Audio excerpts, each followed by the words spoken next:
Yo guys, what is good? It's your favorite supreme leader, Cameron. Now I've talked about in other videos the possibility of us getting something completely different from Park and Neighborhood, and shout out to ShakeDown2012 for giving me the idea. I'll play the clip of exactly what his idea for the Neighborhood was. It makes a lot of sense. But before we get into the video, guys, if you could smash that like and subscribe button, I would really appreciate it. So what would be the natural progression going from a park to a neighborhood to something bigger and better? In my opinion, you go from a park to a neighborhood to a city. It might even be called MYCITY. If you do your research on the PS5, apparently its compute units are equal to 58 PlayStation 4s. That means an enormous graphical improvement, more cores that work faster and more efficient. So instead of having multiple parks, we might have multiple neighborhoods, which could translate into separate fictional cities that we represent. We would go from park affiliations to hood affiliations. Now, I'm not gonna lie, this makes a lot of sense, okay? I saw that clip on Twitter. This is pretty similar to what I actually described with like having like a big open world thing. You could walk to different cities, but then also have a subway system that you could like switch out the servers and load stuff. But anyway, the reason that this makes so much sense is because it gives the 2K community what they want, okay? We want 3 separate parks, at least minimum 3, so that we can have different courts to play on. We have different environments that we can choose where we want to play. Some people want to bring back affiliations, but most people don't really care about the whole affiliation system, as they kind of ruined it in 2K17. But a lot of the big 2K16, 2K15 players definitely want affiliations to have a bigger role in the game. And with the MyCITY system, then 2K gets to fulfill their gimmick as well, okay? Because the neighborhood is a huge gimmick, a marketing gimmick that 2K would sell a lot of copies just based off people see, wow, it's the neighborhood, guys. It's like GTA 5 but for a basketball game. We have to buy this game.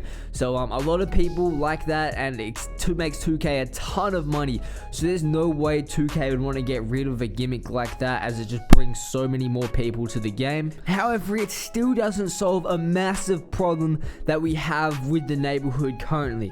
The reason a lot of people miss the 2K17 and 16's park, the people that really break it down and consider why the parks was so much better in 2K17 and 16, it wasn't just because we had the 3 different parks, but because you don't have so many people AFK. Because as soon as you guys load into the neighborhood, right, you're all in the same park. You're taking up space in a server where people are trying to play. In 2K17, 16, and 15, you loaded straight into your my court, and then if you wanted to go to park, you had to travel over to park, and it was something completely different. So people that wanted to play my career, change their clothes, buy all that kind of stuff, weren't taking up space in the park. That meant that there was more people actually trying to play the games in the park, so the park seemed way more lit.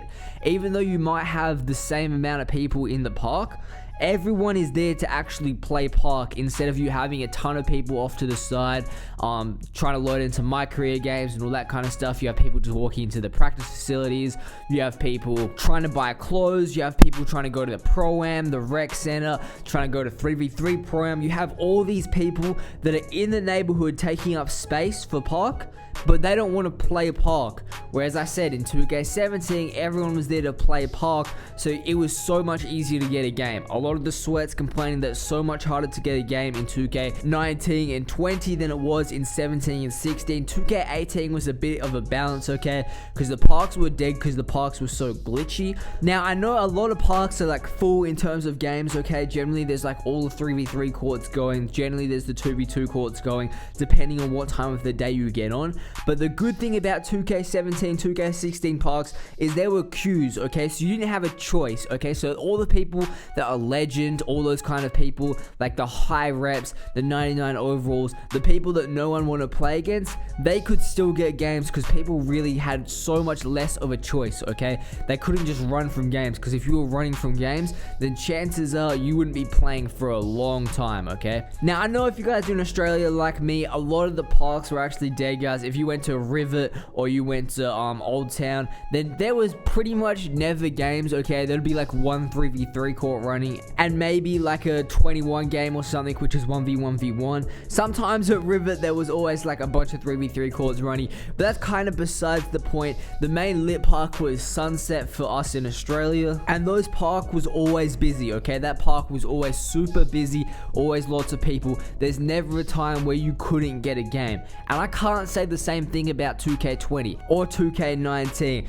and this is coming from me, okay guys? I don't play the game like a huge amount. When I do, I'm normally making videos, to be honest, or trying to like figure out glitchy drill moves, trying to like see which are the best animations, the best jump shots, all that kind of stuff. So I don't have a ton of games on park, and when I do, most of them is playing with randoms, trying to just go for random contact dunks, trying to get clips for YouTube. So my rep, consequently, is not the greatest, especially in 2K20. 2K19, I'm not gonna lie, my win percentage and stuff was alright, okay? It was above average. This year, it's absolute garbage, okay? So there's no reason that I couldn't get a game, okay? Like, I should be getting games all the time. But sometimes, if I was on like more than a 2 streak, people weren't gonna try play me, okay? A lot of the time, the park, there would be so many people in the park, it would be near full, but you still can't get a game because there's so many people doing other stuff. And that's why the neighborhood isn't the greatest idea, okay? Because if you have to go to all these places, like you have to walk into the store,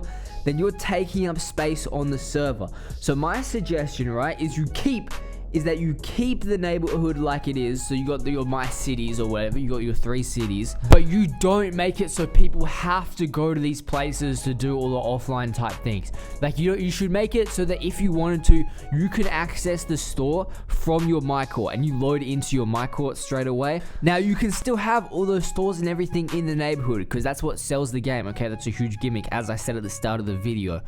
But you don't make it so people have to go to them, so then they don't take up space in the park, and then overall we just get a better experience on the game. Now the only reason that 2K wouldn't do that is because apparently there's a lot of sponsorship money that 2K actually generates from the neighborhood, as you guys are forced to load in there. So they force everyone to load in there so they can show mad billboards, all the stores, you actually have to walk into them. So apparently the advertisers do pay a lot of money for that, so that's why 2K probably won't do it.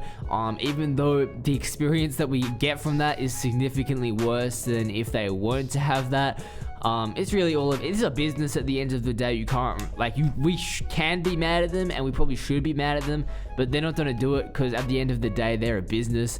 But either way, guys, if you guys enjoy the video, please smash that like and subscribe button. Comment down below what you think of the MyCity. I'm also gonna be doing an NBA 2K21 giveaway. I'm giving away 2 standard copies at the end of just before the game comes out. So during the prelude, I'll give away the 2 copies, and I'm probably just gonna put everyone that I always see in the comment section and everyone that's being loyal. I'm just gonna put you guys into a raffle and give away 2 standard copies. So if you guys want to enter that, just stay active on the channel, you know, comment down below, all that kind of stuff. If I remember your name, then I'll put you in the raffle. Right now, the only person that's in it is the one boys. I'm sorry if I got your name wrong.